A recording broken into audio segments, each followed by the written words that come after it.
ಈಗ ಒಂದು 4 ವರ್ಷದ ಕೆಳಗೆ ನನ್ನ ಗ್ಯಾಸ್ ಟ್ರಬಲ್ ಶುರುವಾಗಿತ್ತು. ಹೊಟ್ಟೆ ನೋವು, ಎದೆ ನೋವು, ಮಸಲ್ಸ್ ನೋವು ತಿಳ್ಕೊಳಕ್ಕೆ 10 ಪರೀಕ್ಷೆಗಳು. ನಾನು ಅಮೃತ ಬಿಂದು ತಗೊಳಕ್ಕೆ ಶುರು ಮಾಡಿದಾಗಿಂದ ಆರಾಮಾಗಿದ್ದೀನಿ.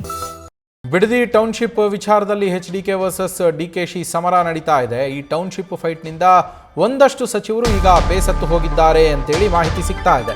DKC ವರ್ಸಸ್ HDK ಫೈಟ್ಗೆ ಸಚಿವರು ಅಸಹಾಯಕರಾದ್ರ ಅನ್ನೋ ಪ್ರಶ್ನೆ ಮೂಡ್ತಾ ಇರುವಂಥದ್ದು. Ramalinga Reddy, doctor G Parameshwar, Satish Jarkiholi, MB Patil, KJ George ಹಾಗೆ UT ಖಾದರ್ ಸೇರಿದಂತೆ ಕೆಲವು ಸಚಿವರು ಬೇಸತ್ತು ಹೋಗಿದ್ದಾರೆ. ರೈತರು ಸರ್ಕಾರದ ವಿರುದ್ಧ ಮಾತನಾಡುವಂತಾಗಿದೆ ಅನ್ನೋದು ಅವರ ಅಭಿಪ್ರಾಯ. DK ಶಿವಕುಮಾರ್ ಅವರು CM ಆದ ಬಳಿಕ ಬಿಡದಿ ಟೌನ್ಶಿಪ್ ಕಿಚ್ಚು ಹೆಚ್ಚಾಗ್ತಾ ಇದೆ. ಇದೇ ಅಸ್ತ್ರವನ್ನು ಮಾಡಿಕೊಂಡು ವಿಪಕ್ಷಗಳು ಹೋರಾಟಕ್ಕೂ ಸಿದ್ಧತೆಯನ್ನು ಮಾಡಿಕೊಳ್ತಾ ಇವೆ.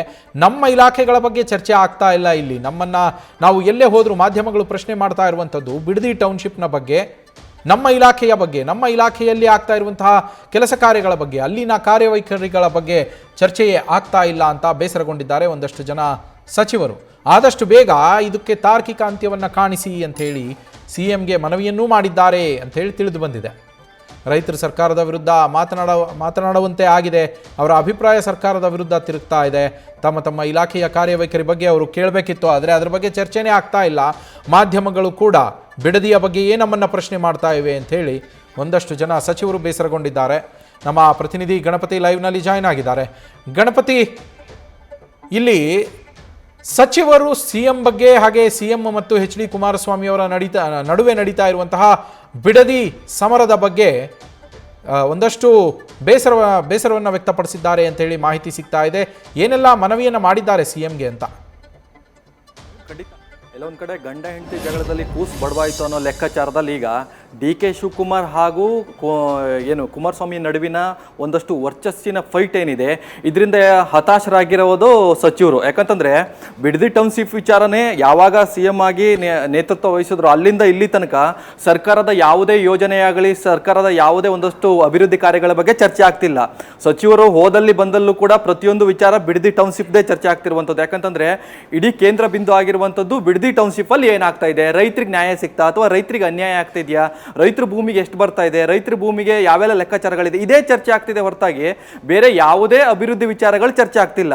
ಜೊತೆಗೆ ಸಚಿವರು ಹೋದಲ್ಲಿ ಬಂದಲ್ಲೂ ಕೂಡ ಮಾಧ್ಯಮ ಪ್ರಶ್ನೆ ಮಾಡೋದಿರ್ಬೋದು, ಸಾರ್ವಜನಿಕರು ಪ್ರಶ್ನೆ ಮಾಡೋದಿರ್ಬೋದು, ರೈತರು ಕೂಡ ಪ್ರಶ್ನೆ ಮಾಡ್ತಾ ಇದ್ದಾರೆ.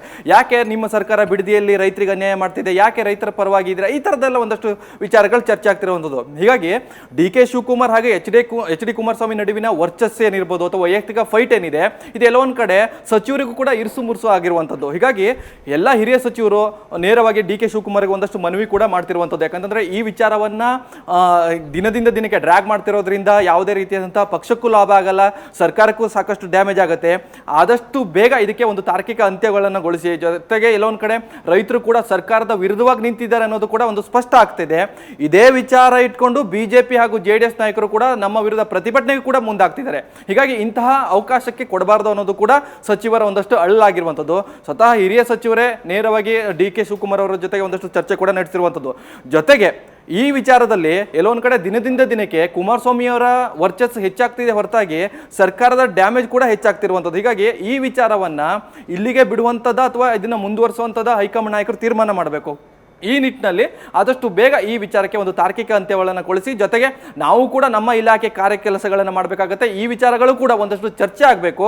ಮುಂದಿನ ಚುನಾವಣೆಯು ಕೂಡ ರೈತರ ವಿರೋಧಿ ಅನ್ನೋದು ಕೂಡ ಚರ್ಚೆ ಆಗಬಾರ್ದು ಅಂತ ಒಂದಷ್ಟು ಸಲಹೆಗಳನ್ನು ಸಚಿವರು ಕೊಟ್ಟಿರುವಂಥದ್ದು. Naveen, thank you Ganapathi. News first ನಿರ್ಭೀತಿಯಿಂದ ನಿಮ್ಮ ಪರವಾಗಿ.